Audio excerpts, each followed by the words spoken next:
Sa tingin ko, mauuna pa si Bato de la Rosa na maaresto kaysa kay Harry Roque. Posible rin na magkasunod lang yung dalawang yan. Tinatrabaho na po etong si Harry Roque. At talagang huwag mong subukan, Mr. Harry Roque, ang kakayahan ng isang General Torre. Diba? Masaya lang. Masayang isipin na maraming mga magagandang bagay na mangyayari sa ating bansa. Masayang isipin na matatauhan na rin ang ilan sa mga kababayan natin, hindi man agarang lahat-lahat ay matatauhan, lalo na po yung mga diehard. Ayan. Itong si Harry Roque, syempre patuloy yan. Patuloy ang kanyang patutsada.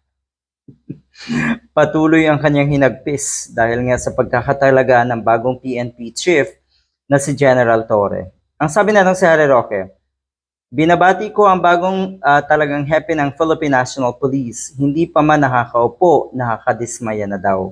Na marinig sa kanya na isa sa kanyang prioridad ay ang pag-aresto sa akin. Sigurado po kayo, Harry Roque, na nadidismaya lang kayo? O baka naman naiihi na kayo sa salwal, sa takot? Yung pag-alis mo lang, yung pagtakas mo lang, ang ibig sabihin nun, more than being guilty, takot na takot ka. Takot na takot ka. Siguro iniisip mo may pag-asa pa na maisalba ang sarili mo, ang pamilya mo sa kahihiyan at sa